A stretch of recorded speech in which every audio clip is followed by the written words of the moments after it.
Greetings, viewers and listeners. I am Ibo Cooper, the Legacy Director of the Jamaica Reggae Industry Association, JARIA. I'm also a former chairman. I took over as the second chairman from Freddie McGregor, and now I've handed over to our present chairman, Mr. Ewan Simpson. I want to say greetings and welcome you to what is now the third leg of the relay. The relay is the exchange of conversation from one generation to another, and it's not a one-sided exchange. We're talking from the old guys to the young guys and the young guys to the old guys, seeing all the challenges and promises that still face us. This evening, the third leg of the relay is the producer's leg, and I have a really formidable panel this evening. I'm going to ask these gentlemen to introduce themselves. First of all, on my left, Jack Scorpio here, man, from the Black Scorpio Records and sound system, and now I rated this Jackie, so when it comes to the music, that's it.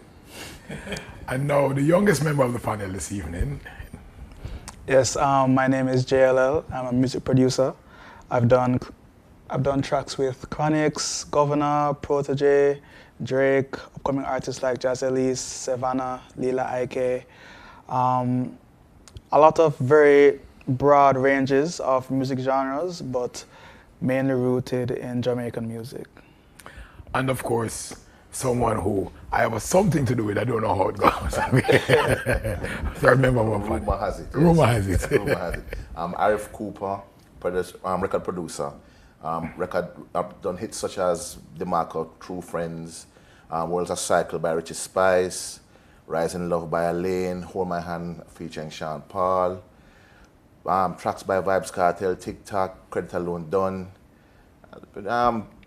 tons of records, too many to remember at this particular point. Wait a second, we only have 12 minutes, so you can't. I cannot go, no, trust me. But you leave out my favorite one. Which one is that? Guardian Angel. That's no, Rise in Love and World's a Cycle was on Guardian. Guardian Angel. 5 records off of it.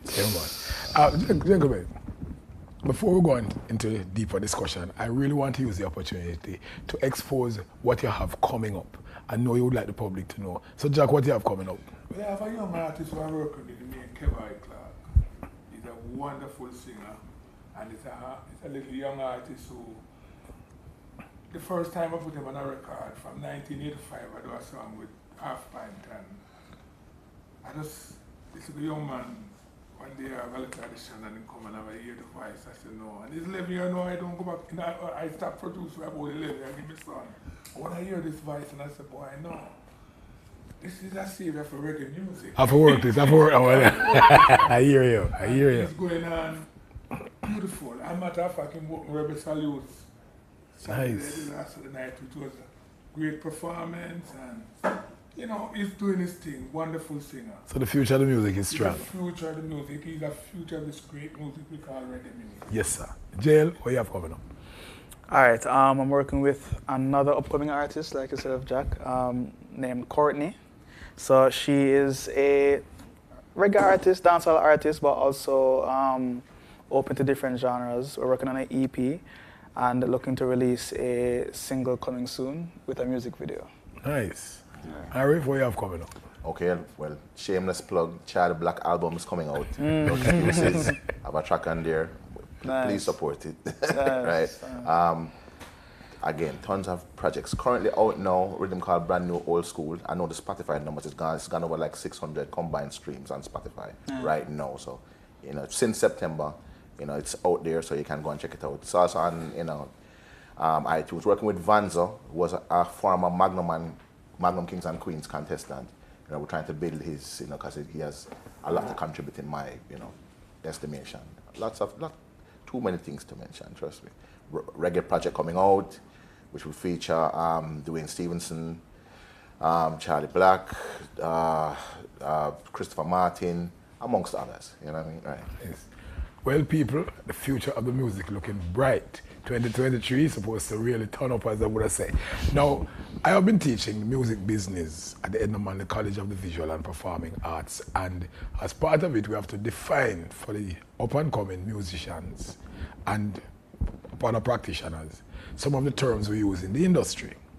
And I want to know, from you gentlemen's perspective, Who is the executive producer and who is the producer? How you understand that? Well, as to me an executive and me are the producer. You're wearing both caps. I wear both caps, to be honest. But at least, you know, the music change, artists changes, you know, it's a computer world. It's not like, really and truly my best time in music is when 45 I help yourself. Really and truly, that's how me think, me make a good money out of the music. Now, it's not a case of say we're not making money, or the artists them not making money, but when it comes to the producer, if you don't control that artist, I mean, you're left behind, because if you are depending, might be, say, you might get some publishing, but if you are dependent on sales of record for earn, like when I could have pressed 1,000 or 2,000, 45, and I sure say I could send some of England, send some of Caribbean, New York, and that is already cash. It's out. Business model change now. Model change. I'm going to go on to the rest, but when you touch on that, there has been an increase in interest in vinyl. That don't help now? It helps, but it not help me, you know, Kibo. You know why? Vinyl now press Jamaica again. Ah, so you mean you have to press overseas? If you forget it and you press one thing, my greatest achievement is when I can go to Diamonds and I say I want 500. Yeah. And I go to Sonic Sound and I want a 1,000 and I get it and I go and the record shop them, I go and sell it, go to New York. That's how the real cash come in. Yeah. And that is how, you know, for real, I mean, it's a going on for in England, you understand, say, and Japan too. Yes. I'm going to come back to it though, because we want to look at how the production has changed with technology. But let me hear what Jayla say towards this business. Who's the producer and the executive producer? All right, so I think over time the roles have changed, obviously from traditional to more modern contemporary views, in the sense that an executive producer can be involved with the making of the whole project, making sure the project is sometimes funded, making sure that it has a particular guideline to get to a certain goal, to be done, to be mixed, to be mastered, you know, just to get it across the finish line. While a producer is just a piece of the puzzle. So you can have an exec producer who produces an album that consists of many different producers of each track. So an album can have 5 producers, but one exec. One exec. Right, the one that connects all of them and make it make sense and make the transitions work. Or sometimes they're more involved musically, but other times they're more involved with the funding aspect, which is just making sure that recording costs get paid, mixing costs get paid, mastering costs get paid, artists get paid, that kind of thing. So, got you. Arif, you concur or you have? Yes, I mean, simply put, the executive producer, historically, excuse me, is the one who pays for the record to be to completion. The producer manages the expectations of the exec producer. Essentially, right? Like a coordinator of all the functions. So, you know, back in the day, you'd have the musicians and you had your composer, arranger, right? And the producer oversees that on behalf of the exec producer. Yes. You know, the lines are blurred now. That's what it started out as. I'm glad you mentioned that the lines are blurred, because that's the whole reason for the question. Because, as Jack said, there are categories, but you can wear several hats. Yeah. So sometimes, as in the case of somebody like a Dean Fraser or yourself, right, you are actually the music controller too. Yes. What you say, the music director. Producer, so you wear the 3 hats, you understand what I mean? And so sometimes for people just coming in the industry, they see maybe the music director as the producer, where it can be separate. Can be separate. You see? yeah. But looking now, going back to what Jack was touching on, before we come to the end of the segment, we're looking at how this production thing has changed through time, because Jack spoke to vinyl when it was a plastic thing being pressed, and then we went to CD and the digital world came in, and now we have wave files and MP3 and Spotify and so on. The changing of the business, Jail, how you appreciate it now? Well, I exist in the midst of the latest change, so I mean, you know, the efficiency of being able to just go on your phone and just play a song, you know, you don't have to, because I remember when iTunes was doing their thing where you had to basically pay to even listen to the music. So then, to me, it was rough back then having that paywall to kind of get to content, but I also grew up in the era of YouTube. where a lot of music was just placed on YouTube, and it's the internet, so there's no barricade to getting to that. But prior to that technological advancement, I do think that there is a special thing about going into a store and buying a record. Because, I mean, I bought CDs, and I do have a few vinyls of my own. Can I take a old boy privilege and just applaud that? It's real, man. It's real. Trust me, it's special. I remember those days, man. Like, all of them stores that we used to go to and buy CDs, they're not there anymore. Arif, what is it to that? I mean, I'm old enough to remember. I'm young enough to be relevant, so I'm kind of in the cusp. But I mean, this is a sad reality of the situation. It comes down to how music is consumed. And as technology changes for the consumer, we have no choice but to adapt, because we don't have turntables in your house anymore. You barely have a CD player in your car.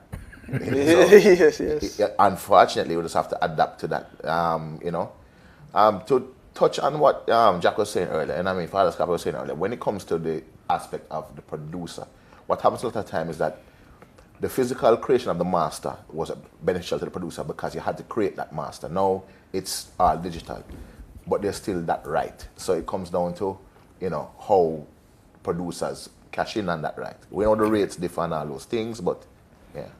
All right, gentlemen, we have come to the end of the first segment of what, for me, has been a really, really exciting discussion that has brought out a lot. Now, viewers and listeners, you are watching the third leg of the relay, the producer's leg of Jaria's Reggae Open University in Reggae Month 2023.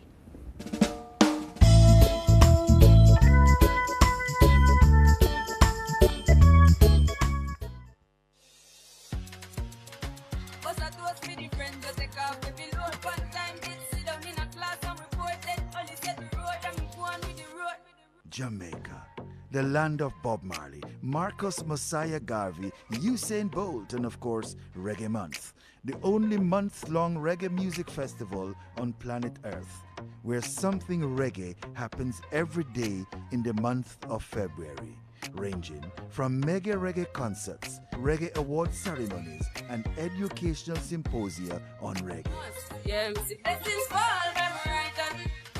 February is Reggae Month. Reggae Month is February, when Jamaica invites the world to come to Mecca, Reggae Mecca, and come catch the rhythm like no place else on earth, only in Jamaica.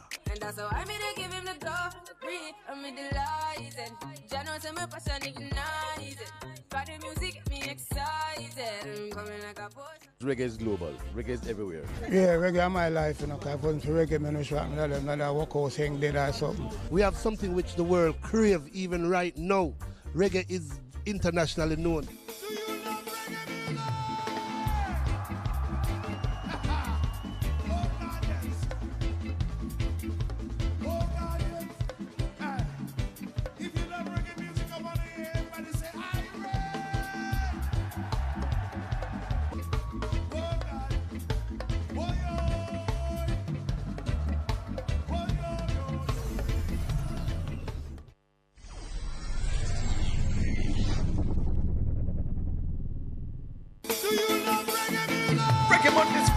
February is Reggae Month. Go catch the rhythm on Reggae Month TV, 8 p.m. to 11 p.m. daily in February. Catch the mega reggae concerts, interesting reggae documentaries and symposia, reggae conversations with pioneers of the music, and lots more. Reggae Month TV all days in February, 8 p.m. to 11 p.m. on PBCJ and the Ministry of Culture social media pages. Get all the details real time on the Reggae Jamaica mobile app, and come catch the rhythm this Reggae Month.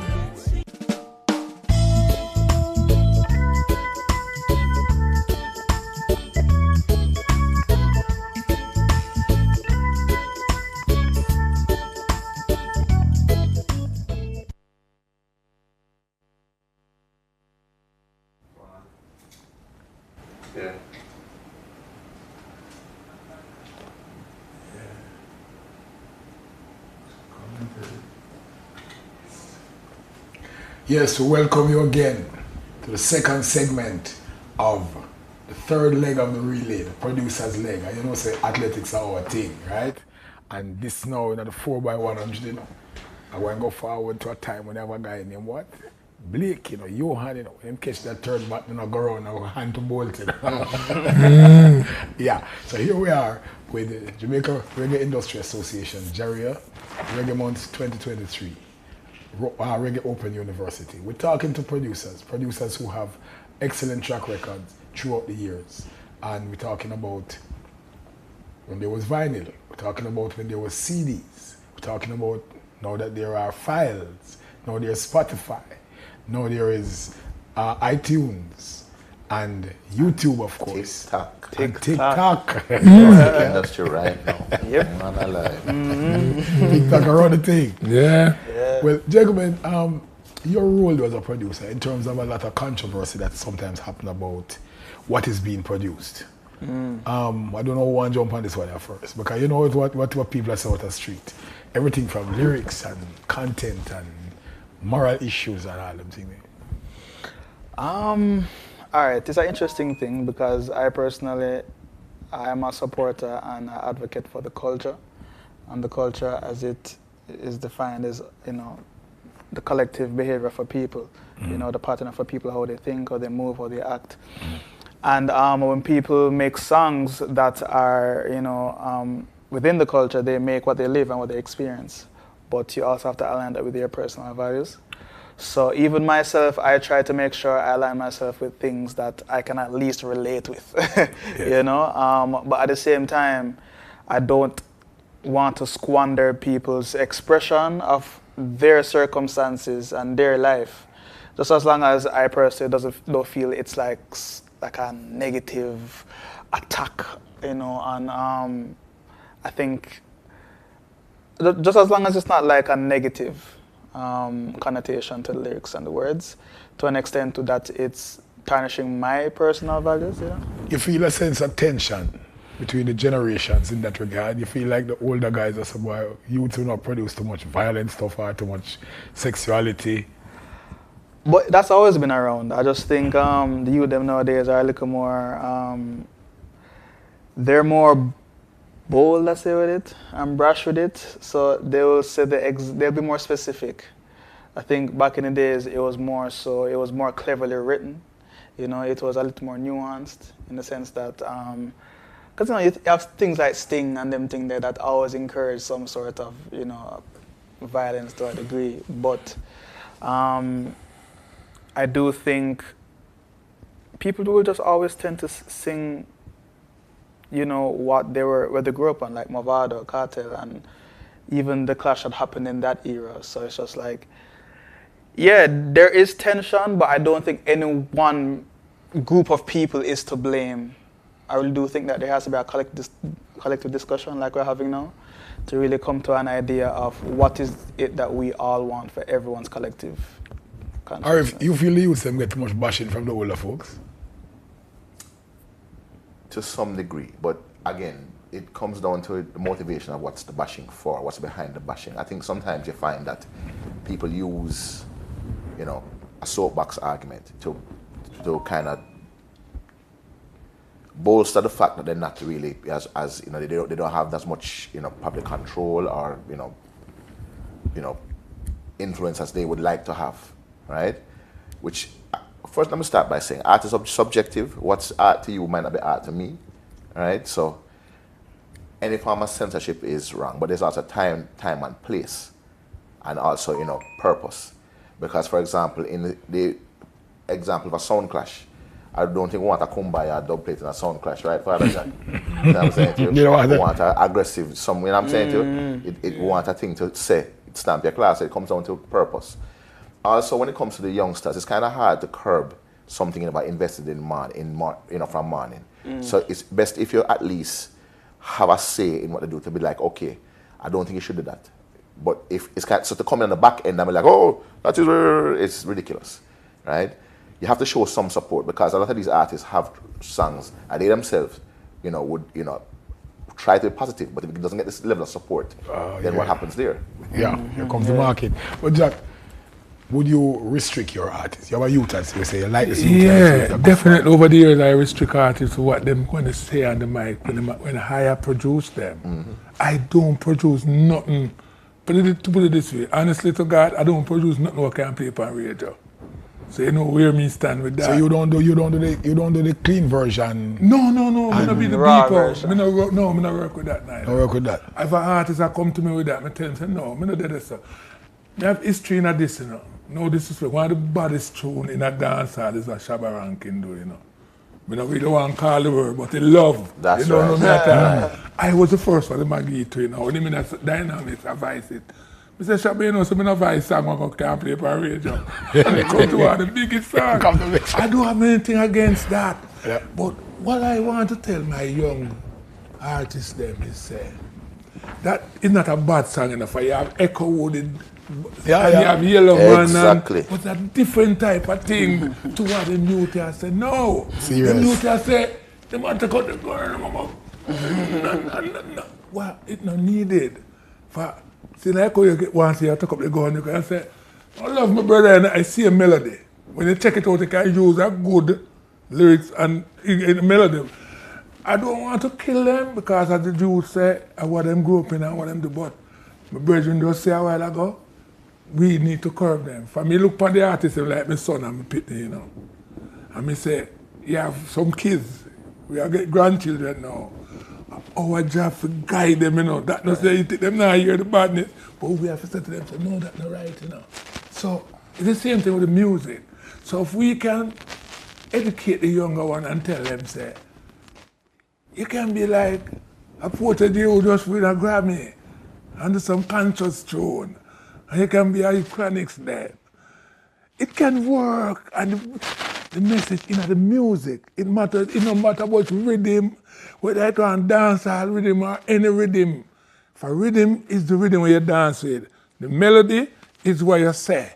And see, like when you talk about gun, you can talk about love. Yeah. Melody, catch you. You can talk about, we'll talk about sex then. Do it in a way where, you know, you know, say Calypso, when name it's a saltfish, I would know. Sparrow, but Sparrow, yeah. Sparrow. So me look upon it and say, them can still do them thing, but do it. That's my grand pitney and my pitney and yours. We can just in the house and play it, and everybody feel good. Everybody feel good. But the powers that be sometimes though give our industry a hard time for what's going on in the society. You think that is fair? It's not that fair. As my brother just said, I just think we need to guide our music, guide our children, guide the younger artists, they make them understand, say you can do good and it work. And also hold a mirror up to society when it don't work and say, well, we're not giving it the forward, you know, because at the end of the day, all right, you know, the people who are presenting it, when they present it because there's a demand for it. Yeah. So that has to be also taken into consideration. And, right. And you see, the society really, you know, them not to bash them to that. No. I'm not going to support them, as I said. It's like, you say an artist is something wrong, you have to try to curb him or, you know what I mean, cool him down. Because sometimes it's just what the youth I say is why I'm around him and why him, and you just say again, you go in the dance, especially the woman, and them jump to the wrong thing sometimes like that. And once them a jump, you know. This is Johnny, trumpeter for the Scatterlights back in the day. Look at me one day and say, boy, music is a funny thing, you know, because sometimes the right is thing wrong and the wrong is thing right. That's the funny thing about music. Because you see, it's segue to a thing that I want to talk about now, the business part. Because the business part is real. And if the public is jumping to what you produce and your bank manager is going to be happy, how do you feel about that, Jay? Well, I think the thing about it is, if it does well, but if it's something you don't really support, then it's always gonna eke at it in a way, at least for me sometimes, you know, in a sense that, I mean, granted, you don't want to be producing anything you don't support, first of all. Right, you don't want to be in studio with people and it's a song where you don't like. Your thing is not your right. thing. So, more than likely, you know, I don't think I've gone through a situation like that, thankfully. You know, I just try to work with people that I like, people I rate, people that have a respect for the music themselves, you know, and if it does well, it does well, and I'm glad it's not something that I feel, you know.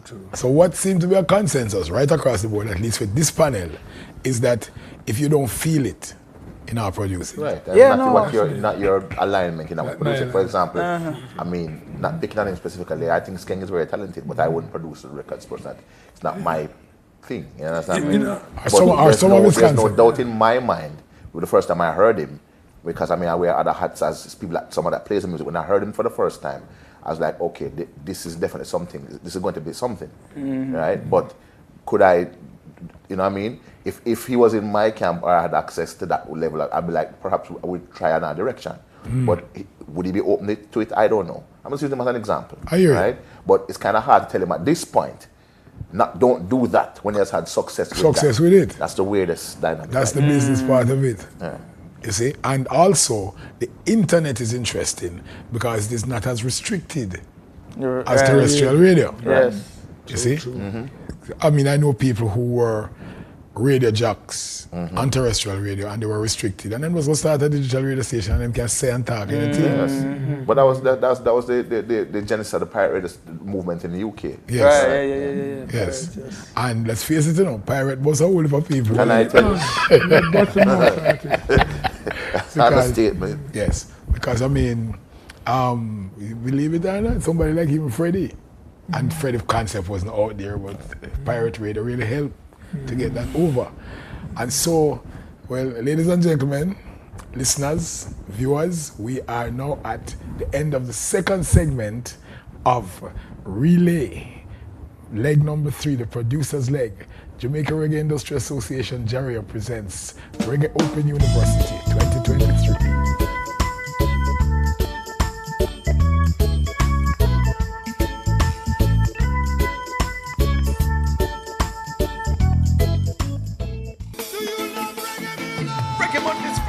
February is Reggae Month. Go catch the rhythm on Reggae Month TV, 8 p.m. to 11 p.m. daily in February. Catch the mega reggae concerts, interesting reggae documentaries and symposia, reggae conversations with pioneers of the music, and lots more. Reggae Month TV all days in February, 8 p.m. to 11 p.m. on PBCJ and the Ministry of Culture social media pages. Get all the details real time on the Reggae Jamaica mobile app, and come catch the rhythm this Reggae Month. Proud of ourselves, Reggae Month TV. Proud of ourselves. Yes. This is Queen Africa. Keep it locked. Reggae Month TV. Load. Yeah.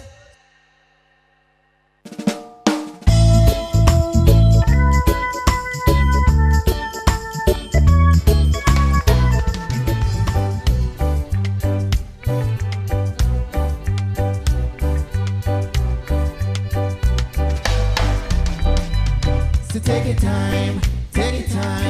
Take your time, no need to worry. And take it easy, no need to worry. So no slipping, no sliding, no bumping, no boring, no one to ride into town.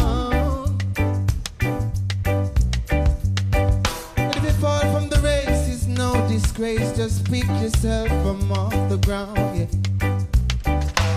So take your time, yeah. No need to worry, no. So take it easy, and take it easy, and take it easy, and take it easy. No need to worry. And for the Yes, viewers and listeners, welcome to the third segment of Reggae Open University, Jamaica Reggae Industry Association's Reggae Month 2023. You have been watching Jalil doing his tribute to Hopeton Lewis, one of our pioneers, at the Jaria Honor Awards 2022. Yours truly conducting. We give thanks, and of course you can see our chairman is on drums with a band called Intonation. And that is reggae with strings, something that Jack and myself also do it. Scarfy, I'm going to just detour a little bit. I'm going to tell them about our thing over the strings, man. How we win the contest, man. Tell them about it, Jack. Oh, man, that was the Red Bull contest was a great moment, man. That's how I say, why reality is reality, and when you come with original acoustic, this is acoustic sound. You see me? No, listen. No care going on. Even if you make a computer rhythm, what's sweeter than when you see a band and back up a artist and it a play? Tell me now. The organic. You can't go in. You know, I was telling Jalil earlier, you know, we were back in the dressing room, that I laugh now when I tell my students that cut and paste really was cut and paste. Yes. When the youth say, you mean it? I say, yeah, man, I'm a razor. You know? Yes. I'm a razor cutting a tape, you know, and paste it, you know. That's where cut and paste come from. And, you know, to see the look of amusement on them face, because it happens to all of the youths them now. And there was a time when you cut dub plate, and it was a one take. Tell them about that, Jack. Yeah, man, well, in my time when I get, especially around at Tubby's then, for I know Tubby's is the man, one of the man who when me start cut dub plate, that's for me one. When you see him put on that dub on the machine, and you see that rhythm I play, and the artist a voice, him can't make a mistake. If he make a mistake, that's it. That's it. So, that is all one cut, especially upon a dub plate. You cannot go and make a mistake and think it's going to stop. Maybe the mistake you have to do, as a good artist, and if you make a mistake, it does, and just continue. And you know what I mean? Might be like a little record scratch, but it gone. Improvise. You cannot stop it dub plate for. That's all one cut. I know. Like, some people might think, say, you know, in a recording date, for instance, a man like Struder one and Mr. Dad. Yes. Who did I start with a 2-track tape? Yeah. So, you know, him have one track, which is the rhythm, and the other track is what the artist vice from. I think still, if an artist make a mistake on the one track, he can still stop and start it back. Mm-hmm. But when a dub plate, you can't stop and start it back. Mm-hmm. So that is the difference with a 2-track tape. I can't tell Mr. Dad this was a 2-track man from that till it got to 4-track. For me had their troubles, then 2, then 4, then 8, then 16-track, then 24-track from Channel 1 day, 24-track, and it moved to the 8 that now, and Alice is 8 that, and till it come back down to that machine and CDs, and now it's all what you guys have said TikTok. Well, let me interject here and tell you. I'm going to tell you like a secret from Third World. We cut a version of Dreamland. Okay. Bonavilla popularized. And I don't know, I want to tell you, live and direct, that it's about 5 years later, I tell Cat Core that I erased the guitar and the intro. You never know. Go England to do the mixing and accidentally erase the guitar. And then I realized him played 2 times. So the guitar you hearing is the second one. But here, why am I telling the story now? Because we used to do a thing called wild sync. I don't know when I don't know wild sync. Yeah, man. We used to run it to a 2-track. And then finger punch. Right? And then when you run the machine, you have to hold the 2-track and wait to the point of the music, you know. And wild sync it. Now today you just use a button. Yeah. So the technology is changing. And I must say that this is one aspect of the digital world that I welcome. Editing is now a joy. Because editing was really working them time there. You know what I mean? Right. So, I mean, or if you have seen the machines go through the changes, you have some of them, some of your vintage stuff still. I mean, how you look at today's world now, that you can just take out your computer?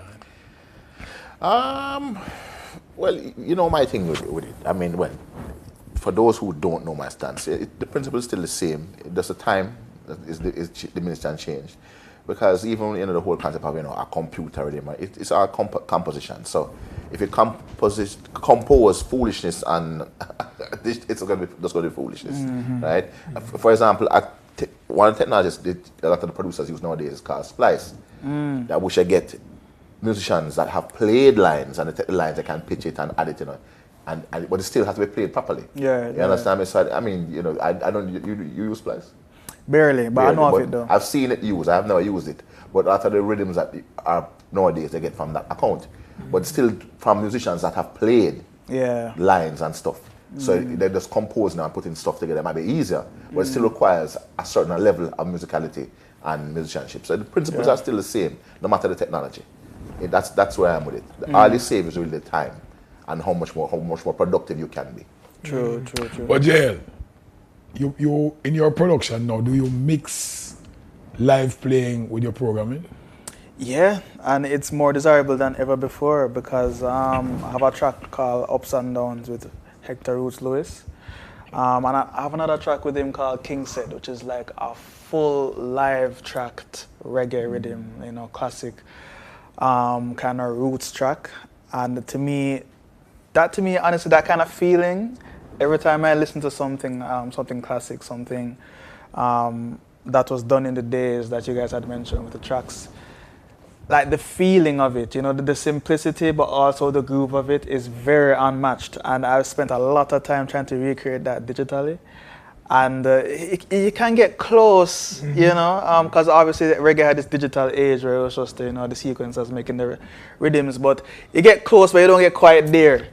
You feel me? So I love to incorporate musicians in any way possible, even with things that are not your classic reggae, just things to kind of give some natural swing and vibe to some. You find that where you mix definitely. Well, all the reggae rhythms that I produce have live elements in there. Right? Even if I compose it, right? Drums, right? Go to a drummer, right? Or you know, the guitars, as you know I'm saying, you might even compose the bass line. I let a live bass bassist play it over. So yeah, definitely. Just like me, I make one of my first computer rhythm. I'm one of the men who away from Blood Fire Pass who come with Blood Fire Pass, every pass get flat. So the same musician them make lazy bad rhythm for me. You know the rhythm there, the computer. But as I'm saying, I still use live. If you hear the rhythm guitar, Lassell, Beckford, chicken thing. So even if I personally make a computer rhythm, I have to try get a Dwight Picnic. Yes. You know, you don't even know, so maybe I make one of the LP with your brethren, Bonnie Rose. Yes. His first solo album. Yes. And one of you computer rhythm there, but everyone they might have in a cat core play the guitar. But I have to have live instruments and my computer rhythm to make it have that feels. Yeah, man. You know, so you know, I never, and I remember I'm saying, you know, although Slentin come and lick with my little lazy body, and we always post for jamming and say, jam it, remember, you know, lazy body come before you. But I'm going to make a correction though, Jack, that might surprise you. Yeah. That was not actually Rug's first solo album, you know. It was Rug's first solo. Listen to that little technicality. Yeah. It was Rug's first solo album as Bonnie Rugg. As Bonnie Rugg? Because he had made a solo album before with Lee Perry. Yes. But he called himself Bonnie Scott. Well, listen, you live, you learn. Yeah, and I would never know about Bonnie Scott. I talk about the first solo album with Bonnie Rugg. Well, anyway, oh my God, it's a great soul. It's a great album. You know, man, and we just love him. Absolutely. Oh man, I just love that version. I just love that. Not to detour from the theme of the program, but I just have to mention. Yes, sorry about that. For the list. No, you have a sorry, man. It's educate also. And so for the viewers, Bonnie Ruggs was actually the lead singer for Third World from 1976 until he passed away, unfortunately, from cancer. And Barry G once gave him an award saying he thinks he's the greatest singer he has ever heard. And I would support that. I would support that. The man was an extended baritone. Oh, man. Serious thing. However, people, now, the business part again. Views, likes. That's great, that. Tell me about it, Jay. Great, that. Why? New metrics, I guess, you know, and it's interesting because the internet almost can feel like it's not real, you know, the interaction. and the numbers. I mean, and to an extent, in this current world, a part of it could be not real when you talk about bots and that kind of thing. But honestly, it's the way that we interface with our fans and the people, you know. I do think what reigns above all is the face-to-face interaction, the performances, the tours, the shows. But I think like even COVID really showed us that digital interaction, the likes, the followers, all those metrics that at one point people were kind of bashing. People really needed that for some sort of validation. You want to know your stuff is doing well. And if you have 10,000 followers and you post something and you don't even get 50 likes, yeah, it must mean something not working out, you know, even though these aren't people that you are seeing as 50 people. You're just seeing the number 50 or the notification. But in just like how you go out in the street or you go to a party and you play something and then you don't get the whole party moving to it. At the end of the day, you can actually live see that interaction and move it and persuade them to get to where you want them to get to. Versus online where it's just there's no faces, there's not that interaction, you know, so it's different. All right, well, here's what I'm going to do, because I want to touch back on this topic. Yeah. We're coming now to the end of the third segment. So I'm going to take the wrap now for Jaria's Reggae Open University, Reggae Month 2023, the third leg, the producer's leg. You are watching us live right here.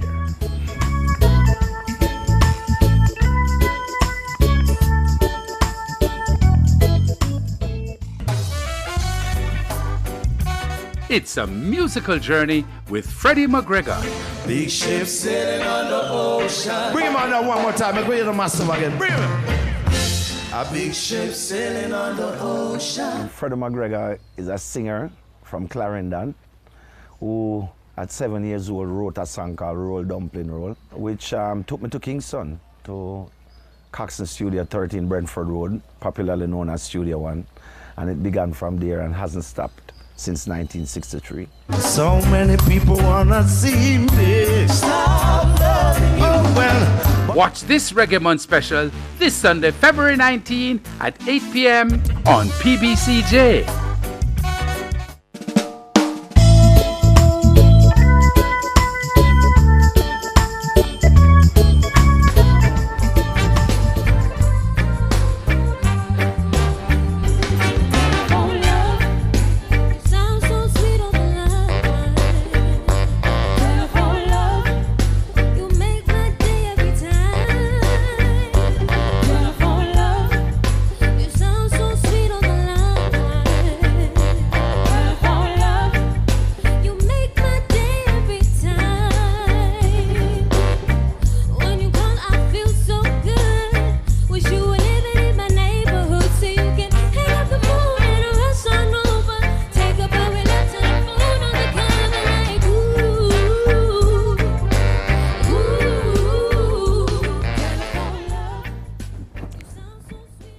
Yes, you have been watching the Jaria Honor Awards 2022, and that was Nix doing a tribute to JC Lodge, Telephone Love. The Jaria Honor Awards is an honor awards where we feature persons who have made significant history.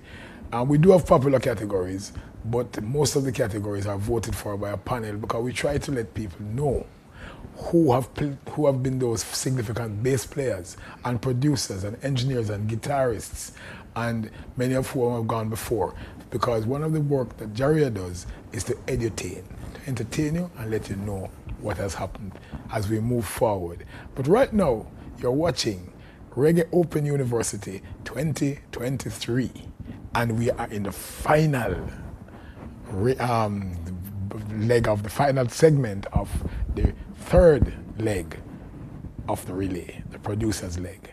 I want to revisit the topic about bots and likes and subscriptions and these things that happen in the new form of the business.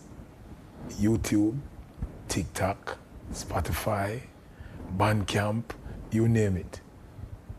Arif, I've heard that as you yourself said sometime, it can be a two-edged sword because it can be a genuine metrics or it can be not genuine metrics. Elaborate for me.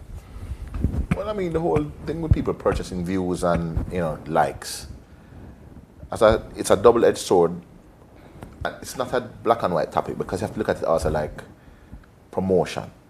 So back in the days of CDs, you had Billboard charts. Used to have something they call 100,000 shipped, which never meant it sold. That's what they carried to the actual store. The store, right? What went back, you wouldn't see. Same kind of principle. You understand me? Because the thing with the market nowadays is it's a time-based market. You can get some instant gratification, but you have to really give it some time. So you have a 2-3 month window to see if something's going to take root or not. Right? Some people try to juke them stats, hoping to garner interest, but you can usually tell after 3 to 4 months if there's any interest or not. So, I mean, it's there, it's defective, depends. So if it looked like I had 500,000, right? But it's some things I bought or got the bots to set up. Right. So in 5 months we still have 500,000. Then what does that tell you? Not now going for me. There you go. I hear you. Jail, for the viewers that don't know what the bots are, explain the whole business of the bots. All right. So basically, it's inflated views. It's views that don't correlate with an actual corresponding audience that's behind their computers watching or behind their phones. So. But as Arif says, it can be used as some sort of promotion. So people see you with the 1 million views, in the first few days and just like, wow, this is doing well. Right. Then they go to it and more than likely the song is good enough to be able to, carry its own for a little. But that's a trend I've been seeing pretty frequently recently when it comes to dancehall songs where like they get to 1 million real quick. And I'm just like, that's great, honestly. I mean, if that's organic, then that's perfect. But at the same time, I can get where new artists would want to bypass the, go out in the streets and promote and do all these things to get organic views, bypass that, to just get that first boost of impression, Yeah. But you definitely like that, I just noticed with you, you like the organic thing, you like that.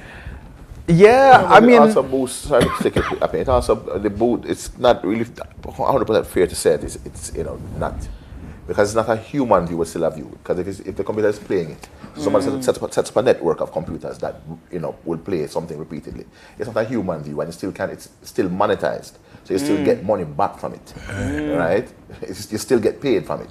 So if you invest into yourself, some of that money is going to come back to you regardless. Right? It's not a situation where it's a complete waste.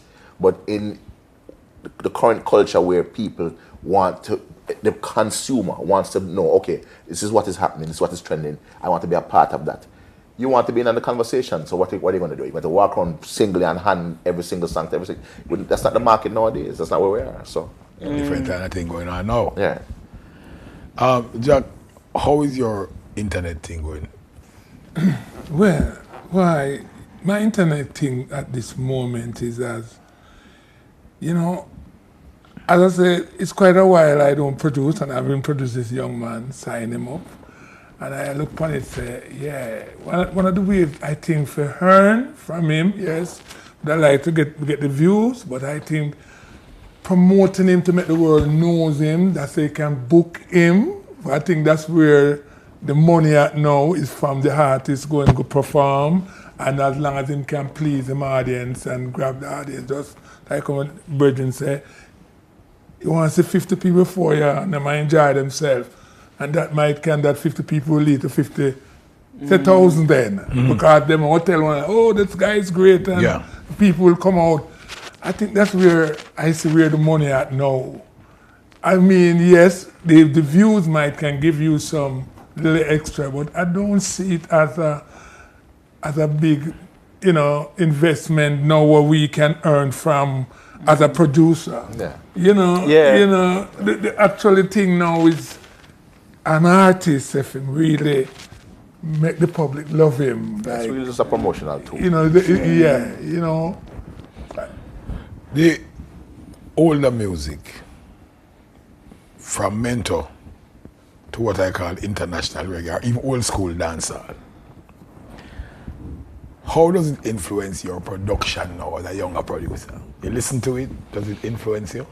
Yeah, of course. I mean, I grew up on that and I still reference it to this day. Still reference it? Yeah, because I think back then there was a lot less distractions when it comes to making music. You know, people had a more pure mindset, a more purist mindset when it came to laying things down, in the sense that you do gather interests and inspirations from other music, but then, you know, you really take your time to perfect that soul and put yourself into it, as opposed to nowadays where it's easily, as Arif mentioned, there's splice where you can grab a loop, you can grab a drum loop from someone, or you can grab this, you can grab that, and just throw it in and put together a song, you know, in a couple of minutes, you know. So it's just like referencing the days and the times when, you know, people just put their full heart into everything that they did, you know, and there wasn't really much of the idea of super stardom, fame, international, worldwide. It was just love for the music.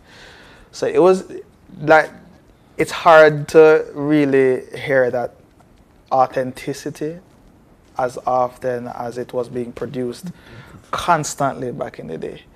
The reason I ask you the question is because if you listen to rhythm and blues, before Jamaica got independence, I talk about some Fats Domino oldies, right? You listen to rhythm and blues now. It is still called rhythm and blues, but there have been significant changes. Yeah. Are we changing reggae and dancehall too much? You know, Mr. Trap and all kind of things happening. I'm not going critical of it, but I'm wondering, production-wise, is it the new thing? Is it that we are moving in another Jamaican direction? Or is it that we have sold out? Jack, how you feel? It's a younger generation now, and as I said, in the mere days when we grew up, I mean, our parents never like, it's a reggae then. You're right. That's right. Lest we forget. Yeah, so we have to look upon the nowadays youth. They know. They make them think. And that's all I can say as a producer. I always have to say to the younger one, then, please, do no things, but keep it positive and make we can dance and enjoy it in a manner where our kids can enjoy it and we can play it, make our children and grandchildren hear. It's only what my problem is just the lyrics, but the trap and I mean, you know, I don't have a thing, I'm not going to go against them in a bad. If I remember we had them, me and you grow, and our parents, they just like the Fat Domino and the same. You know, and then why you know Bob Marley, you know why you know Rastaman music. So, you know what I mean? Now, me and you know, we want to hear the Bob, we want to hear the one, but everybody want to hear Cartel and Mavana and the younger generation.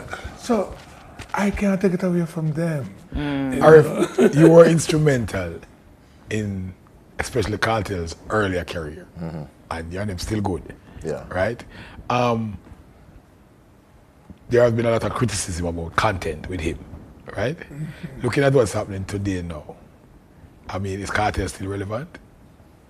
I mean, definitely the generation that is here now, you know, you could say him birthed a lot of that, you know what I'm saying? But the truth of the matter is, though, to his credit, right? Because if you look at the parties that carry retro, there seems to be a need from a particular generation. Jamaican culture, the overall culture is kind of weird. We have a thing where we run serious joke, right? But we also get to the point where people tend to feel like that's all we are about, the tough nature. And a lot of people who don't grow in that tough nature want to experience it. Like going to the zoo, being close to the thing there, so but you know, you're not in there with the lion. So you get a chance to fraternize with the violence without being a part of it. And the music does offer that to some degree to some people. Problem is that a lot of those artists have a lot of positive material that gets overlooked. That was impactful. That gets overlooked because people tend to want to hold on to Top Shot and No Miss, or you know, a lot of those things as opposed to the songs that they created in that era that were also as impactful. So that gets lost as the time goes by.